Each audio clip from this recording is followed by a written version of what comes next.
Welcome to the Monday Morning Motivation Community. This is your space to recharge, share inspiration, and grow together with like-minded people and coaches. Every Monday, we rise stronger, ready to shift our mindset and create positive change in ourselves and others. So welcome everybody to Monday Morning Motivation. So today I'll be hosting. My name is Rosanna, and very soon I'm very excited to present our speaker for today, Andy Van Riet. But first, I want to introduce Monday Morning Motivation. Very exciting. So it's been 6 years and a few months of Monday Morning Motivation. And here you can see that we're really excited to have all of you guys start the week with us. Start your week the MMM way. And a big slogan we always use is stop making excuses. So congratulations for you guys who've been able to join us today, whether it's early morning, middle of the night, not making any excuses, and joining us for our growth-oriented sessions. So, the free webinars that we've had for July so far, it's been a variety of different kinds of speakers. And today we're going to be talking about shaping purposeful leaders in uncertain times with Andy Van Riet, Head of Operations at Wild China Education and Beyond Classrooms.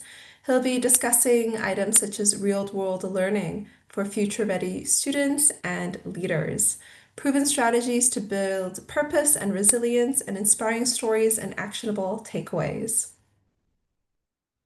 So feel free to scan the QR code here to get access to the Growth Zone, affordable and free access to lifelong learning for everybody. And here's where we upload all of our videos for Monday Morning Motivation talks as well. So what is Monday Morning Motivation? We've been hosting free webinars every Monday, except certain holidays, every Monday since 2019, which I think is pretty amazing. We have fantastic speakers sharing with us. Thanks for the celebration, Stephen. Yes. And we have a community of nearly 6,000 members across multiple platforms, multiple countries and cultures as well. So very, very diverse. What Monday Morning Motivation is all about. So we're all about, so our vision is a global community and platform igniting motivation, positivity, and personal growth starting from early Monday mornings. So you can see we started in China. And our mission is to deliver motivational webinars encouraging productive habits and self-improvement. Our purpose is to motivate members to seize the day and build a driven community of people with growth mindsets versus fixed mindsets. Our slogan, as you've already seen a few times in the presentation, is to stop making excuses. And our core values include positivity, open-mindedness, discipline, family, being a safe space, and purpose. Behind the scenes, so here's our team. It takes multiple members to make MMM happen. You can see myself on the top right corner there. And then Jennifer is also joining us today. I think I see Rosaline here too. And of course, Adrian. And so feel free to scan the QR codes here to join us on the social media platform that best suits you. And without further ado, here is Andy Van Riet. I'm sure you guys have already seen some of his intro. And Andy, would you like to just introduce yourself for the presentation, or do you want me to go over this slide as well? Well, I'll introduce a little bit more of my story in a bit, but yeah, maybe you can just introduce me a little bit and then we'll keep the rest for the presentation. Okay, sure. So I'll summarize it very quickly. He's an educational leader with nearly a decade of experience in China's international education sector. So he's from the Netherlands, and then he transitioned to education after earning his Master of Laws from the China University of Political Science and Law in Beijing. So Andy, some of his biggest goals are committed to fostering global citizenship and meaningful engagement through experiential education.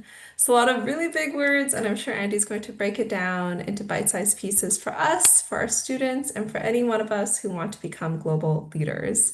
All right, so I'm going to stop sharing now, and then feel free to share your screen first, Andy. Let's try that. If it doesn't work, then I can share it on my screen. Yes, let me try this right now.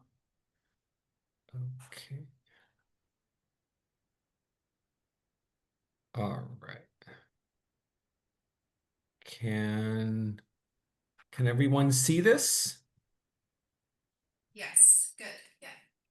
All right. Okay. So yeah, let me get started. And yeah, today or this morning, I'm going to be sharing a little bit about you, with you about how to future-proof students and get them ready for an uncertain world.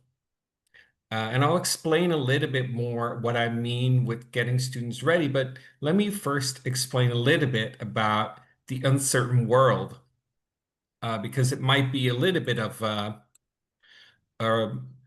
slightly rude awakening. But yeah, whenever we open up the news nowadays, there are a lot of headlines that might worry us a little bit. We read about AI and about how AI might replace entry-level jobs. We hear about globalization being under pressure.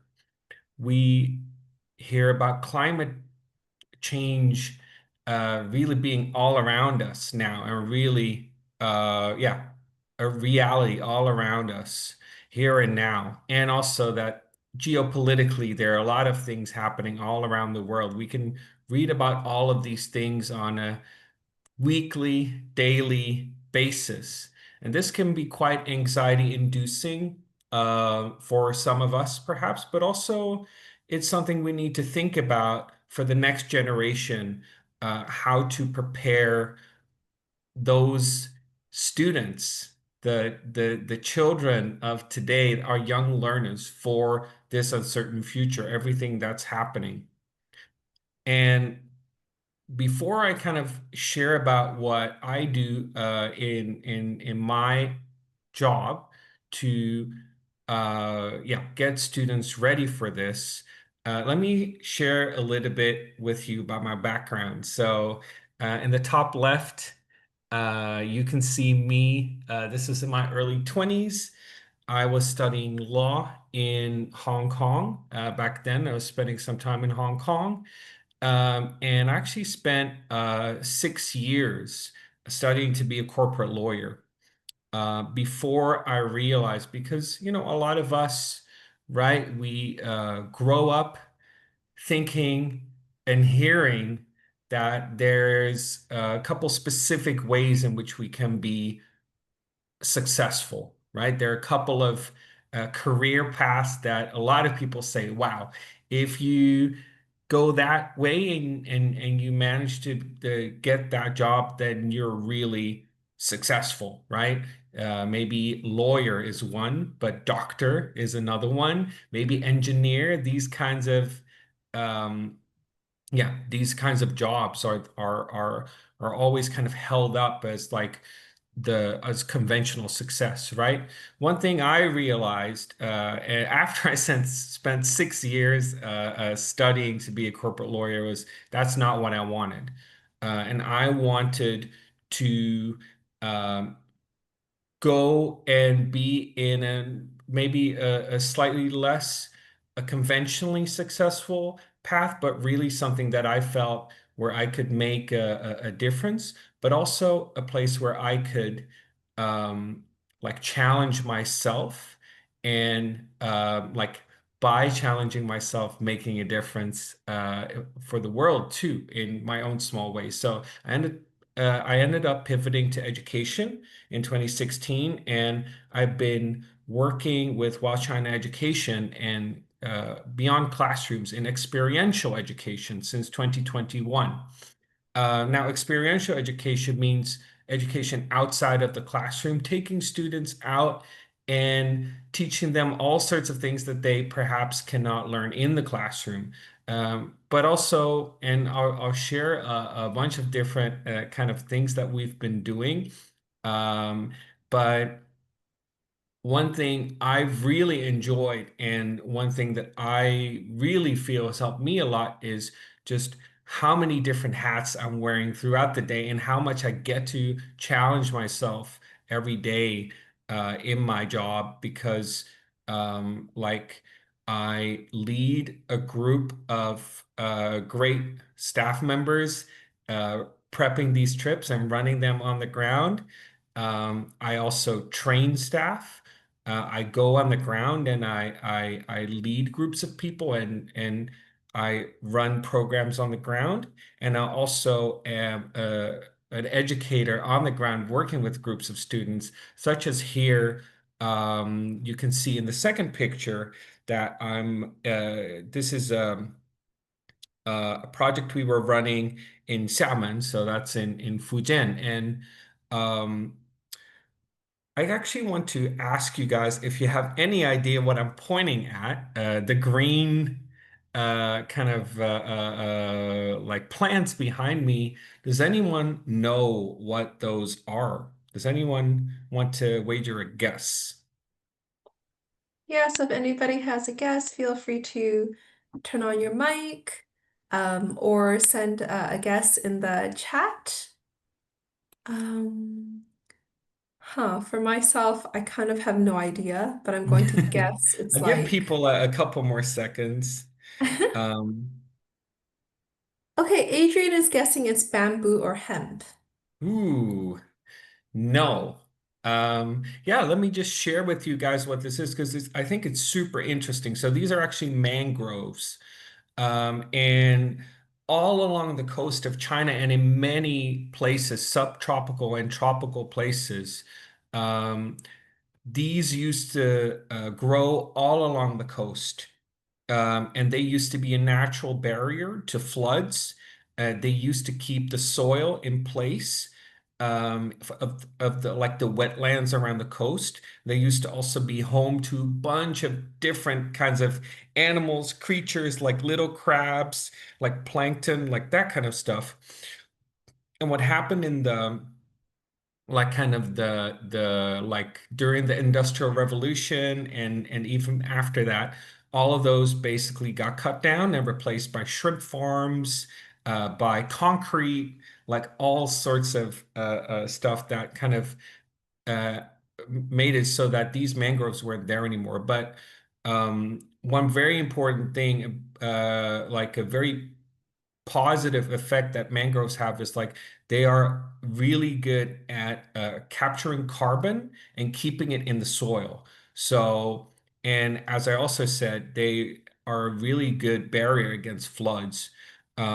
So what people realized is actually we really need these mangroves. We want to have them in our cities and on our coastlines. So what they've been doing in Xiamen is replanting these and making sure that yeah, like we kind of repopulate the coast of China, and they are doing this in other places in the world as well.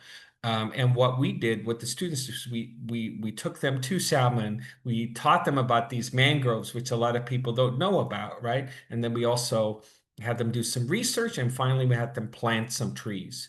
So this is an example of what I do like on a daily basis, and we run a lot of these kinds of projects, like hundreds a year. So this is something that I think is very meaningful, also to me personally, but it's also a great challenge for me to, develop myself professionally. Um, Now, going on from myself to the students, because just in the way that I feel like I've grown a lot since I've become an educator, um, I feel like this has been an experiential learning journey for myself because what I really believe in is that, um, of course, if we stay in the classroom and we learn from books, that's very, very useful. And I think, I think there are a lot of us who love reading books. But what is also very important is that we go out and we challenge ourselves outside of the classroom, outside of our books, outside of our home. And that's what I want to talk about some of the experiences that I've had and also some of the literature on this and some of the research, the benefits that have been shown. And the first set of benefits I want to talk about are regarding soft skills and well-being. And what we've seen is that, and I'll share some sources actually. If you want to read more, I'll share some at the end. But what we've seen is that when we take students out of the classroom and run these kinds of programs, we see that they get to work together and students get to show leadership and they have to communicate because often in the classroom, students like they read their books, they need to do their tests. But then when we do these kinds of projects, they suddenly have to go out. They see things that they normally don't see. They get put in certain situations that they're not used to. And then they're there with the rest of their class. They have to figure it out. They have to see, how do I measure a mangrove tree? Oh, and now my shoes are dirty. And how do I clean them? So it's a lot of different things that happen when we put ourselves in uh, unfamiliar situations, and that's really, really great because together we can work together to overcome these situations and learn new things. And through that, we build adaptability, and we also gain the self-confidence that next time we are in an unfamiliar situation, which might be completely different. It might be in a completely different area of our life, but we gain the confidence that we can overcome these issues and then we can also work together with other people. Other people can support us to to overcome these issues. And then the final thing that I want to kind of share is that we've also seen, and COVID was actually a big test case there, that outdoor learning reduces stress, improves focus, and supports mental health. So when we go outside and we step outside uh, into nature, that also really helps when it comes to, like taking care of ourselves. Now, let me share you an example of something we do on our programs, and I want to see if any of you have any idea what this is. I'm going to show a video. Hopefully, it will play. Okay.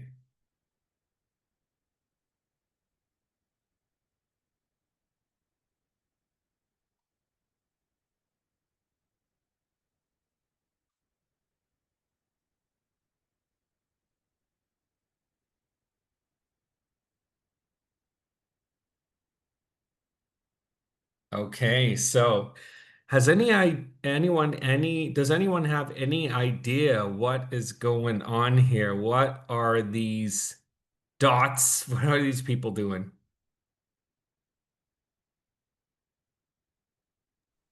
So Steven is guessing hiking. I think it's a kind of hiking, Hiking. right? I mean, I guess it is sort of hiking, but it's hiking on a just a vertical cliff. Just it's a 90-degree hill, I guess. Um, Anyone else have any idea? Let's see. All right, let me just share. This is what this is called Via Ferrata, which means iron road in Italian. But this is done all across the world, and it's a kind of rock climbing. And what students do is, or students, you can do it too. If you want to know where this is, it's in the countryside of Beijing, and there are places all across China where you can do this. But basically, you get tethered to a kind of like a big metal rope that kind of follows a path of kind of ladders and bridges and so on. And it's a course. And in this specific case, the students, they completed a course of over 1 hour long, and they went over 100 meters above the ground on this vertical cliffside. So, as you can imagine, it was a beautiful day, as you can see, but a lot of students, they knew that they were going to do this, and they were super, super, um, yeah, they were really, really nervous about this. because, of course, a lot of them had never done this, and some of them had a pretty bad fear of heights.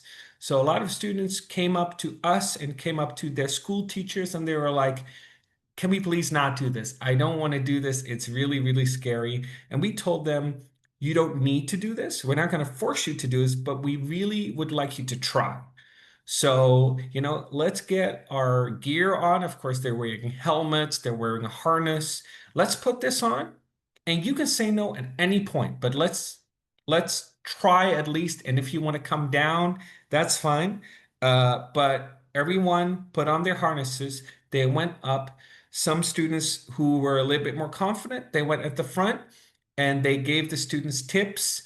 Students started kind of chanting students' names to support each other. And in the end, after an hour and a half, all of the students, they were actually able to do it. And, if you could just see the faces of some of those students who really had a lot of, they really thought they didn't want to do it. They didn't think they could do it.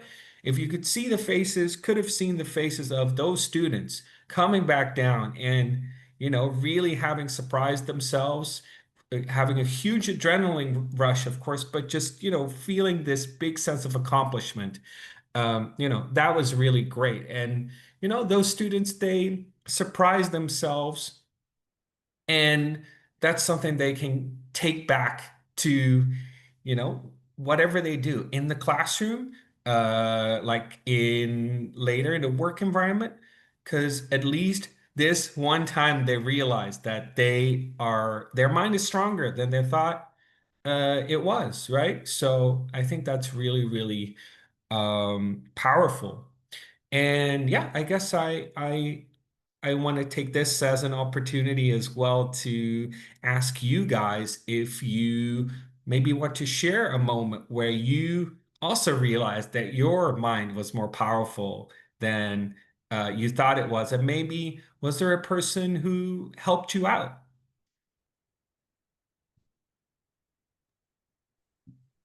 Yeah, so anybody who would like to share, again, feel free to send it into the chat or turn on your mic and share a story with us if you guys want to.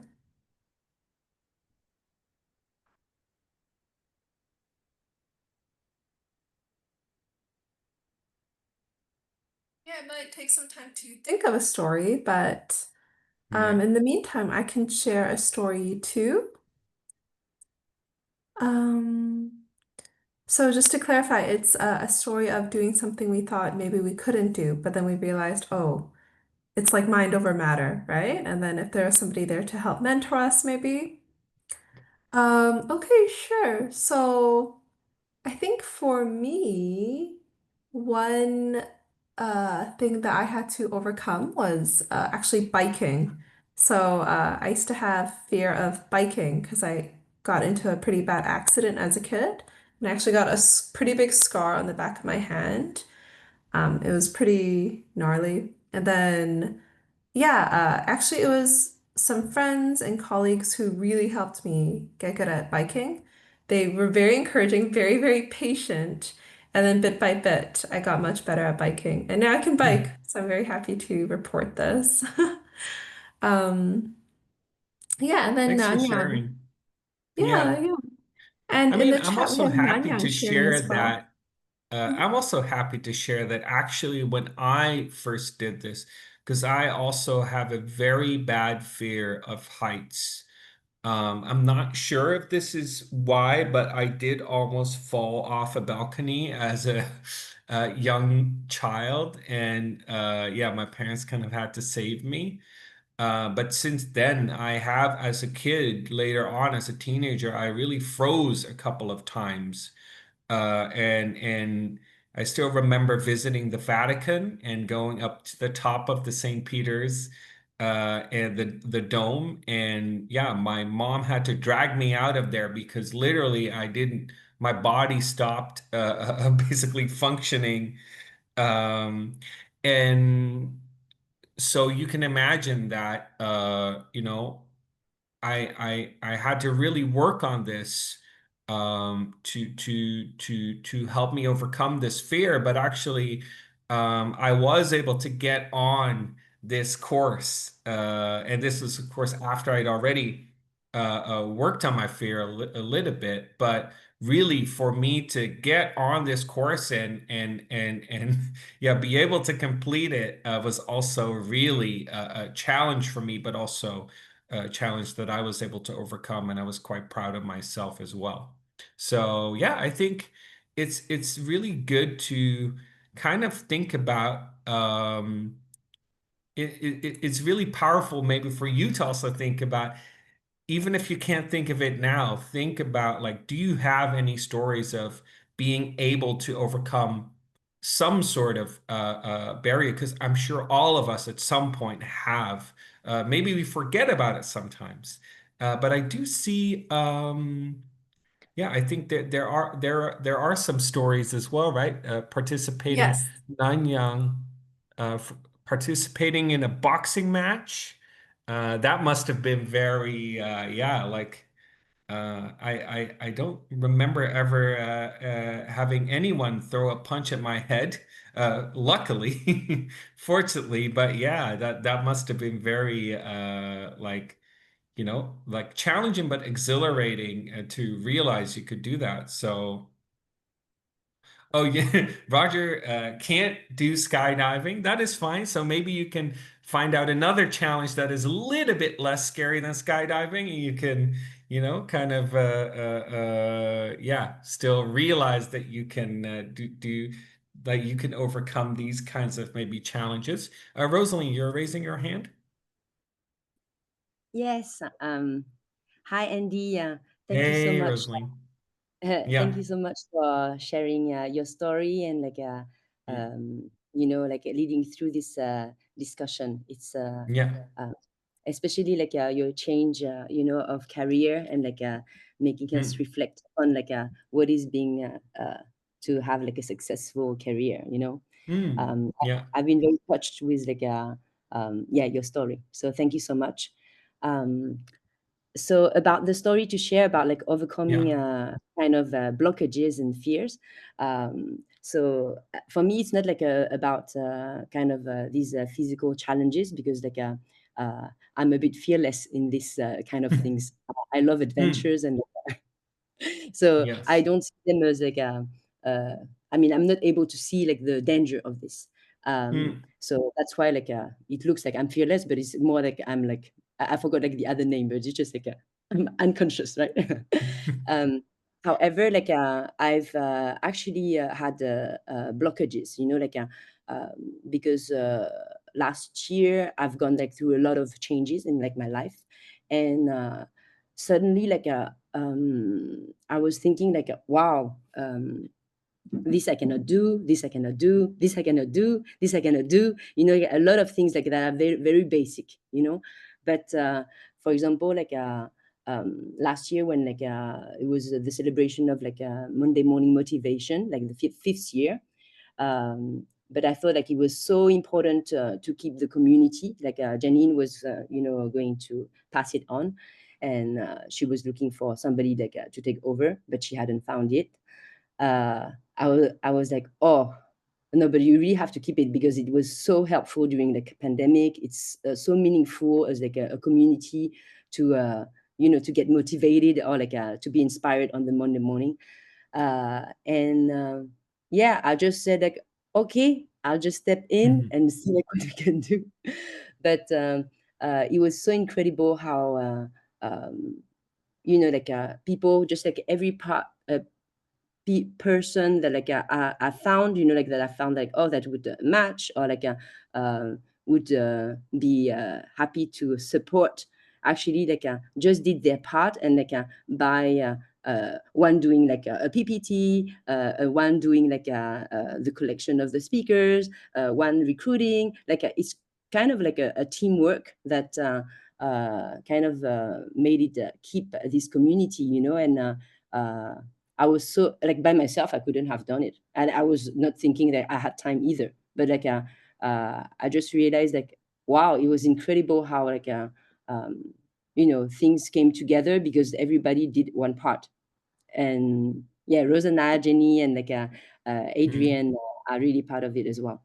So yeah, I just wanted to say that um, by just being together, it makes a difference, and it's the success is not only of one person. Actually, it's a collective success, and it's for the benefits. So Yeah. when you shared about uh, the kids overcoming their fears, actually everybody that contributed to this were part of the success.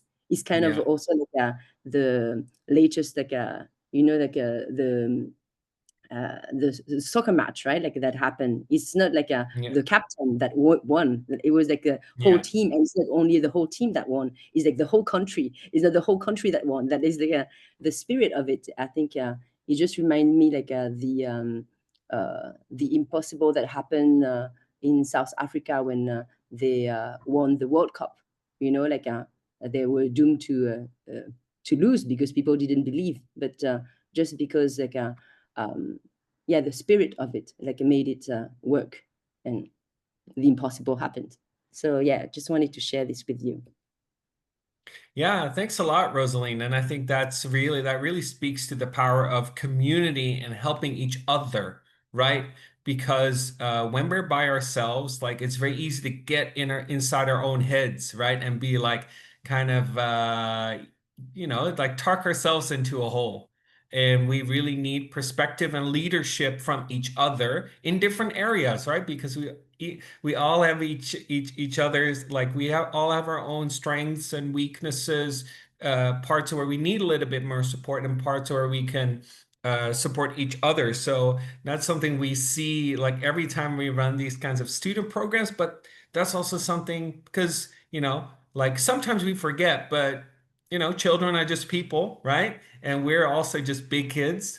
So really, that's a very important thing to remember. So thanks a lot for sharing. Um, yeah, let me head on to the next set of benefits that we see on our trips, and let me see how I get to the next. There we go.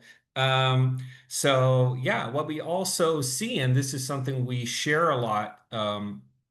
With our clients as well and with parents as well, because usually like a lot of people who maybe like don't like study this or aren't really in this field, they kind of think of, oh, either need to be in the classroom and you're learning this, or you need to be outside of classroom, but that's just playing, right? When you go and when you go and play football, you're like doing sports, that's just playing. And then, when we're in the classroom, that's where the real learning happens, right? But really, that's not true. Like what we see is actually the book learning and the classroom learning and the outside real world learning, they complement each other. So what we see is when we take those students out of the classroom and, for example, get their feet dirty and their hands dirty in those mangroves, and they actually, are hands-on and like measuring trees and checking them for like any like health deficiencies, and they actually analyze the soil and check about like biodiversity, all the little creatures they can find. That really puts into perspective like everything they learn in biology, the things they learn about climate change, the things they learn about science. And it really depends, of course, on exactly what we do, but there's so many things that we can involve, and it puts things into perspective, right?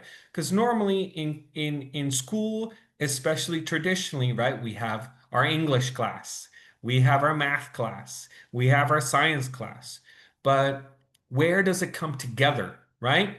Sometimes it only comes together when we start actually like working, right? When we start our career, we're like, oh, okay, this actually is all supposed to fit together. But that's traditionally in school, we don't really spend too much time on that. So really, when we take the students out of the classroom and into the real world, they start making these connections. They start realizing that yeah, all of these things are related, and they start making kind of connections that they maybe wouldn't make normally, which also really helps with all of these challenges that I was talking about, right? Because the world is going to change, and it's always constantly changing. We don't know how it's going to change, but what we do know is anytime we can kind of think creatively and think about solutions and make connections that maybe other people can't make, that's when we're going to be all right, and we're going to do well, right? So that's really, really beneficial.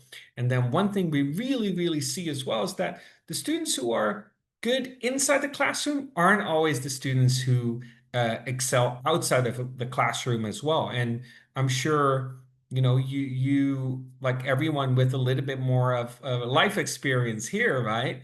I'm sure you've seen people, or maybe you yourself are a case where maybe you didn't excel, you didn't get straight A's in school, but when you went out there and you started getting involved in all sorts of different things, maybe with your hands, or maybe like talking to people, yeah, uh, those are sometimes completely different things. And what we can see is when students go outside of the classroom and maybe they can be leaders, even though inside of the classroom they maybe don't get the biggest grades, it really boosts their confidence. It makes them see themselves in a different way. It also makes teachers see themselves in a different, see those students in a different way. And then that they can really take that back into the classroom and realize, like, okay, wow, like I can be a leader. Maybe not when it comes to I won't be like the highest the leader in terms of math grades, but I can be a leader in other ways, and that really increases motivation for those students because they feel like they can be good students in their own right, and worthwhile people, because they don't need to tie their worth to their the grade that they got in math class, right? Now, here's an example of a project we run in Anhui province. You can see, the weather wasn't quite as good as on the cliff side when we did the rock climbing, but what we do here is we take students to an ancient ancestral shrine in the Huangshan region. And there they get to talk to this like an uncle, a gentleman in the area who owns the ancestral shrine because he's part of that clan. But the shrine has been empty for a long time because people just haven't kept it. This gentleman used to be in construction, and he really wants to yeah, he's very passionate about rebuilding and renovating the shrine and turning it into a museum kind of dedicated to the local culture. And the cool thing is the students, they learn about the ancient architecture of these kinds of ancestral shrines, but then they go and get hands-on. And that's where we can really see, like I just shared, students who may not be able to sit still in class, or may not be able to pay attention in class, who may not be the best behaved students in class. They suddenly come alive. They start taking the lead. They start, coordinating. They start maybe, yeah, like using their strengths and really becoming leaders in their own right. And that can be very, very powerful for those students because they can realize, oh, actually, I am passionate about some things. School doesn't have to be boring. Learning doesn't have to be boring. I've just, maybe been learning in a way that's not the best fit for me. And that's really, really powerful, right? So, yeah, I actually I want to ask you as well if yeah, any of you would like to share some examples of when you realize, because we've all had times at school where maybe we were thinking like, oh, this I hate this subject. I think it's super boring, or why am I even here, right? Or why am I supposed to learn this? And then we suddenly came across this really great teacher who kind of got us to see, oh, this is actually super fun. This is really interesting. And yeah, I think that can be very powerful, right? Because then suddenly we can see we might even go in that direction and kind of do something with it later in life. So does anyone have any examples of that, of a teacher who inspired them, or maybe also a life experience outside of the classroom where you're like, oh, this is really great. I really love this. I want to do more with it.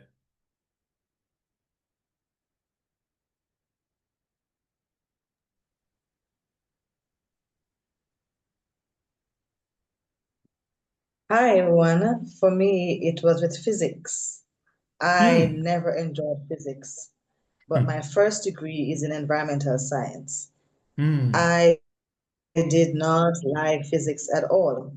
But then I met this wonderful teacher who showed me how to apply physics in everyday life. Hmm. And that Yeah. is what I do as an educator too. Whatever I teach my children, I ensure that it can be applied to real world issues. It's applicable to whatever they're, wherever they live.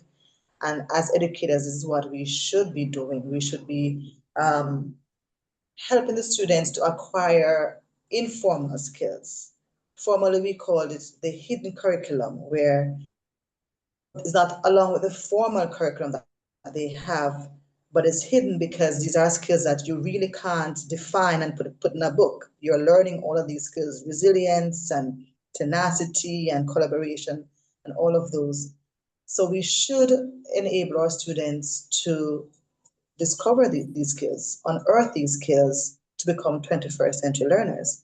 So for Hmm. me, learning physics, I have begun to appreciate being able to see physics in my everyday life, in how I can apply it in my work, in traveling, all of that. And that was really, really profound. I like what you said. I really respect your work because you're catering to students who learn differently. Not we know that we have students who are visual learners, tactile learners, right? Auditory learners. But some of our classrooms are not geared towards teaching those students according to their needs. We just teach everybody the same thing and expect Yeah. all the students to learn the same way and pass the tests in the same format, and it's not possible because some students are just not going to be writing, they were talking or drawing or doing something else. And our classroom should cater to these students who may not pass a written test, but they have skills that we need to unearth. And it's through these kind of activities that we really discover that these students have really amazing skills that you wouldn't have discovered in a normal classroom, right? So this is really, really Yeah. good for our schools, yes, and Yeah. our curriculum that we have using at this point. Yeah. Thanks a lot for sharing, Jennifer. Yeah, exactly. And I think we all deserve, and everyone deserves, and hopefully we've all had these teachers who really inspire us and show us like, oh, why is this useful, right? Why is this interesting? Because I guess it's not just like, it's not about, okay, inside the classroom is better than outside of the classroom or vice versa. It's about putting students in different situations, right? Because some students are really good inside of the classroom, they're really good with books, and that's really, really useful. But then we do need to give students who don't fit quite in that mold, right? We need to give them different kinds of opportunities to practice or to kind of showcase their strengths, to realize their strengths, and to gain that confidence, and also understand like where their track might be, right? Where they can kind of really utilize those skills that they have. So yeah, thanks for sharing. And I want to finish up with one more, I think, very important benefit of experiential education, and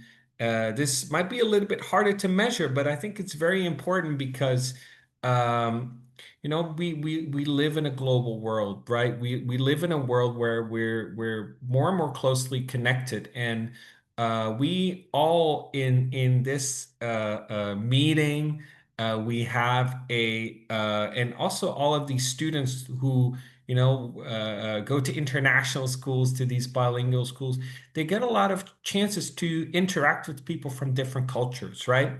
But sometimes that's still those people from different cultures, they're still all part of this international culture.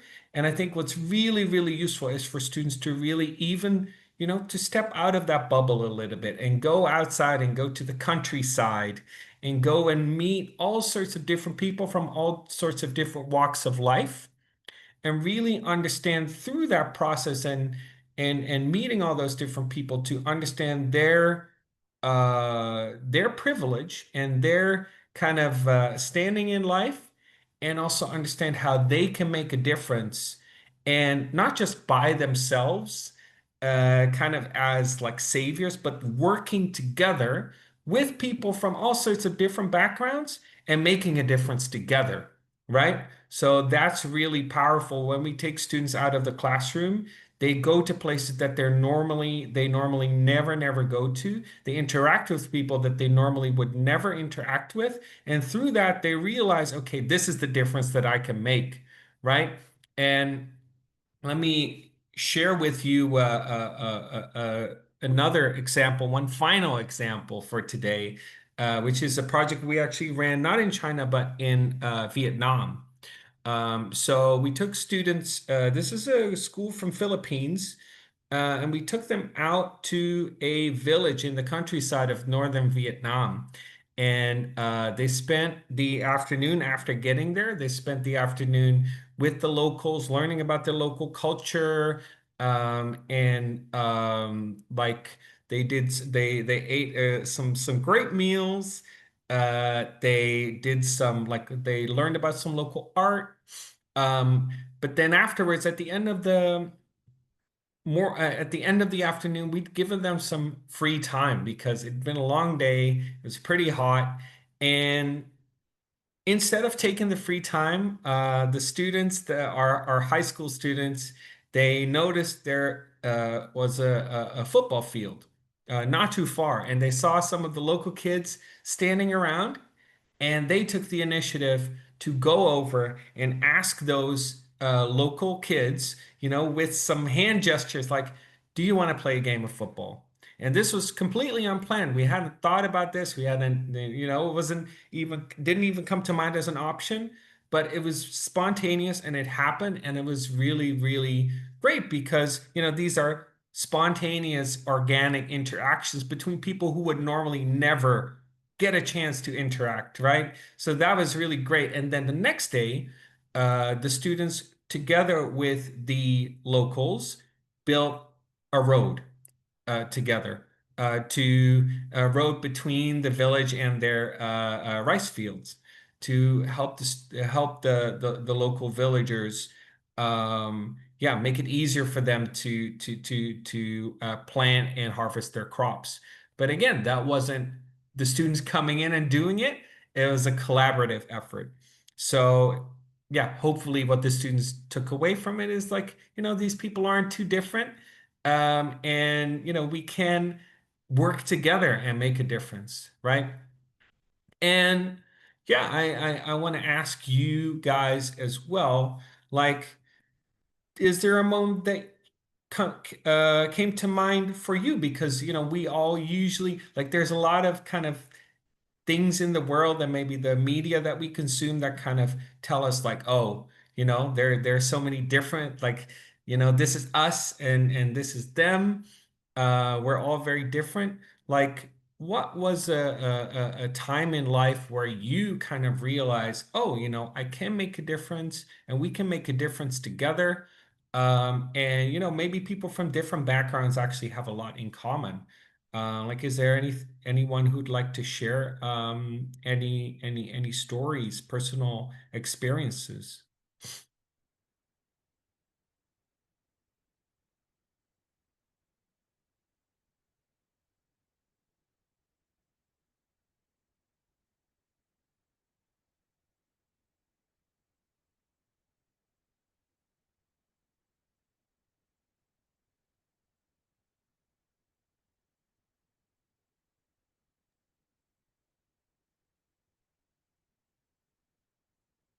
Yeah, thanks for checking in.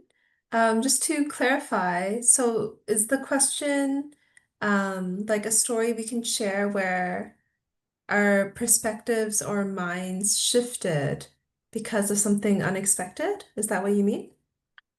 Yeah, exactly. I think yeah, like a story like that where you really your mind was kind of yeah, like you maybe thought about things one way in terms of but then after this experience you realize, oh, actually, like through experiences with people from different backgrounds, you realize, oh, like yeah, like we can actually make a difference together. Nanya, you want to Yeah, I share a think story? Nanyang, she's raising her hand. So Yeah. do you want to share?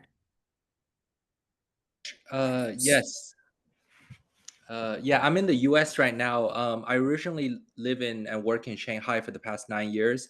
Hmm. Um, the reason I got into education was more than 15 years ago when I was in undergrad. And I enrolled in this like GE course, like general education course, and it was like led by our peers.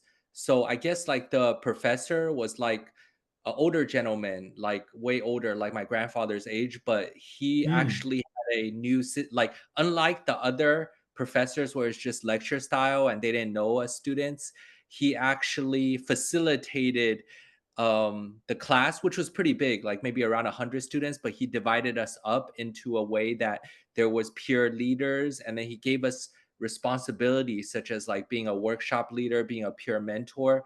So that's how my path in education started. Yeah, Hmm. because before that, I was having trouble connect with professors and teachers who are like, decades older than me. And I didn't, Hmm. as like a 20-year-old, I didn't really like see my value in teaching, but he made me change that perspective, which is why I've been in education and gone to China for the past 10 years. Great, great. Yeah. Yeah, thanks for sharing. And that's also like it's both a story about like our minds changing and also a story about us being influenced by a teacher who kind of showed us a different way of learning, right? So I think that kind of speaks to like two of the things that we talked about. Thanks a lot for sharing. Great.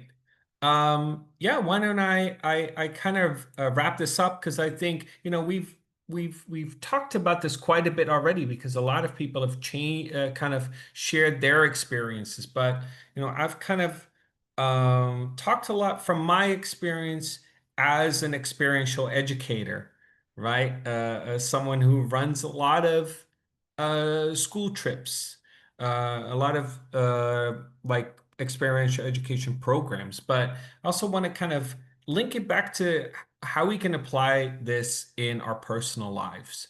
And I guess the first kind of tip or the first practice that we can keep in mind is get outside, right? Is great. Our home is our hopefully our safe spot, our base, and there's a time and place to rest and to stay there. But it's really really good for mental health to get out sometimes and not just go out for a walk in the neighborhood, but also seek out nature because it's really nature is an amazing de-stressor. It's really really good for your mood to get out into nature now and again. And nature can even be, if you live in the center of Shanghai, maybe, find a nice park. But nature can be really, really good for your mental health. So get outside now and again and seek out nature. Secondly, stay curious.